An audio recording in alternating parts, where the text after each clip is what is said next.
मित्रांनो नमस्कार.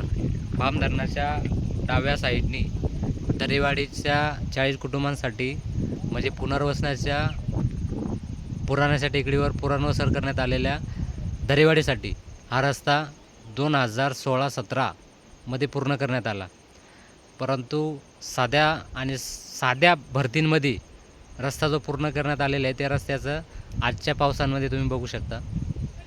हा रस्ता रात्रीच्या पावसाने बघा कसा खचलेला आहे. आता हा एकदम सुरळीत रस्ता होता, परंतु पाऊस इतका झालेला आहे की आणि या ठिकाणी नाला नाही आहे. मेन म्हणजे नाल्याचं पाणी झिरपून जाण्यासारखं नाही आहे. मग त्यामुळं हा जो पूर्ण रस्त्यातच जातो आहे. बघा आता पण नाल्याचं पाणी कुठं जातं आहे यामध्ये.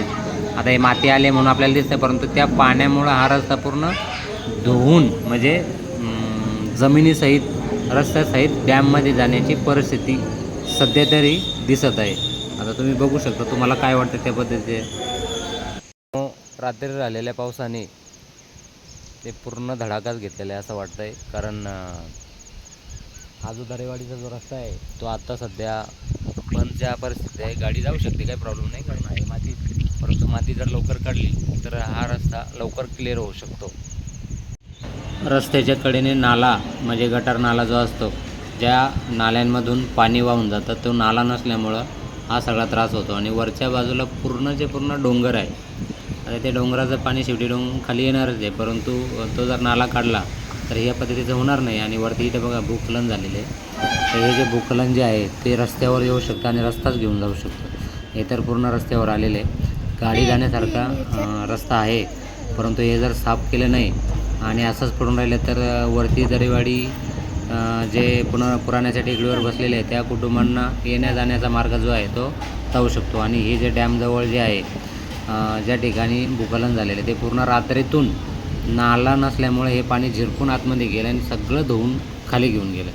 आता अशा परिस्थितीत आता नेमकं करायचं काय. हे बघा हा जो आहे हे पण नाला तर बनवला, मोरी टाकलेली आणि मोरीच्या वरती आपण सिमेंट टाकतो, परंतु सिमेंटावर कसं म्हणतं लोखंडाची जाळी टाकतो, परंतु त्या ठिकाणी लोखंडमध्ये सळई वापरलेलेच नाही आहे. आणि फक्त नाले टाकले आणि वरतून सिमेंट टाकलं, मग ते तुटणारच आहे ना. ते तुटायचं ते तुटलं, बघू शकता. म्हणजे हे काय आहे, फक्त पैसा वाचवण्याचं काम या ठिकाणी केलेलं आहे. आता जे काम केलेलं आहे ते गेलं निघून. त्रास जो होतो तो कुटुंबांना होतो.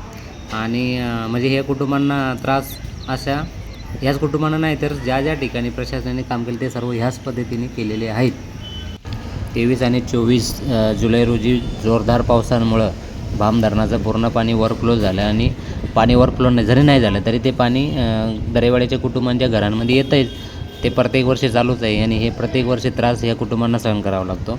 या परिस्थितीचा सामना करत असताना कुटुंब या ठिकाणी जीवन जगत आहे. याबद्दल आपल्याला काय वाटतं ते आपण कमेंटमध्ये नक्की सांगा. धन्यवाद. पुन्हा भेटू आपण.